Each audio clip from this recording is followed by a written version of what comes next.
your EVS teacher. Children, our management has changed this academic year syllabus. Present syllabus, astrogen syllabus. Every subject has 3 books. One course book, 1 hour book, 1 activity book. Okay children, are you remember previous class lessons children? Yes or no? Remember? Yes, very good. Today I will explain 4th class E-Science first lesson. Okay? What is this children? This is national flag tricolors. This is national flower lotus. This is national bird peacock. This is national animal Royal Bengal tiger. National fruit mango. National tree banyan tree. National emblem. National river the Ganga. These are some of the national symbols of a country. What is the name of the country children? India. What are its citizens called? Indians.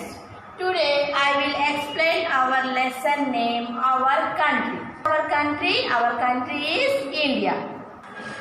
What is the other name of our motherland? Hindustan or Bharatadesha.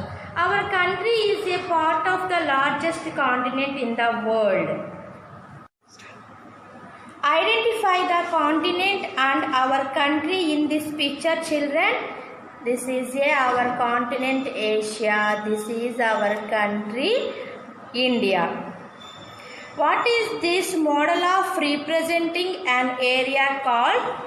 It is a map. What is a map?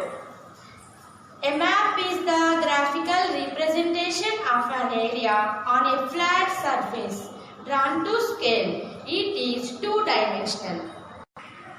There are mainly 3 types of maps to show different features of places. First one, physical maps. Second one, political map. Third one, thematic map. This map is a political map. The map that we see here is the physical map. Physical map shows the physical features of an area such as the mountains, rivers and lakes, plateaus, etc.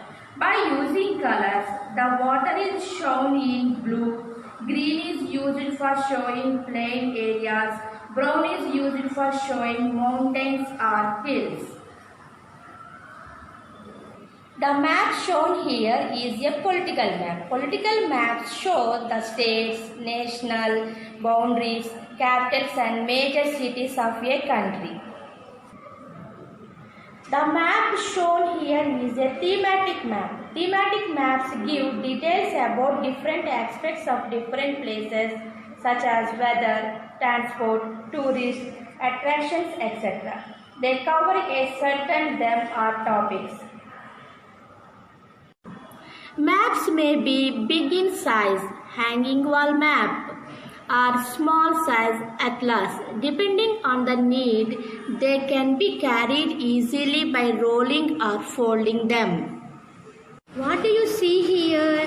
Here we see a globe. What is its shape?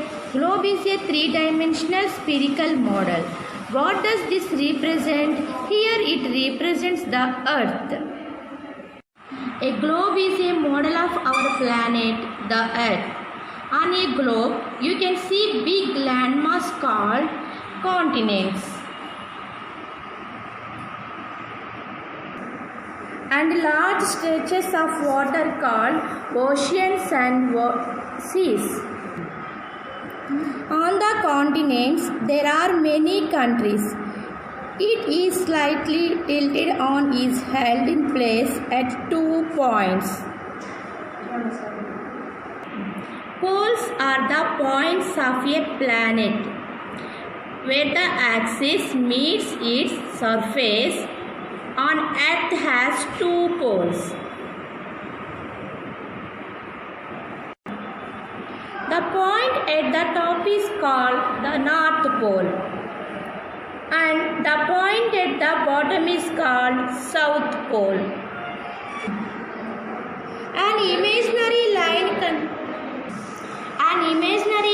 connects the two poles.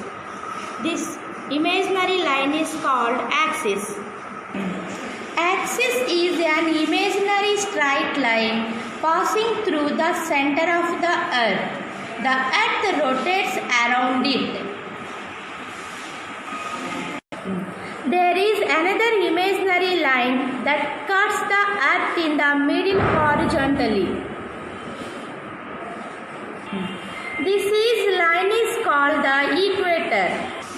The upper half is called the northern hemisphere.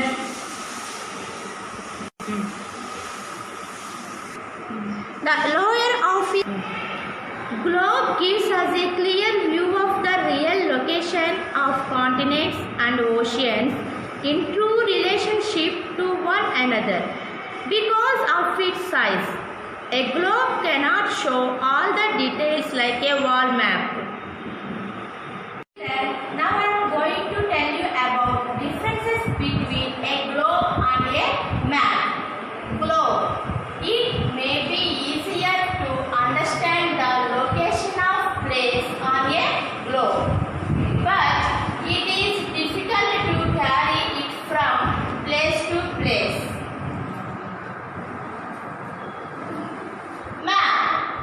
Maps are handy and can be taken wherever we go. They occupy less space for storing than a globe. Second point, small details cannot be shown on a globe.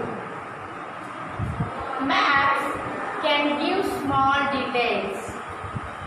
Children, third point, on the globe you can see only one part of the earth at a time. A map can be spread out and the entire world can be seen at glance. Children, I hope you all understood differences between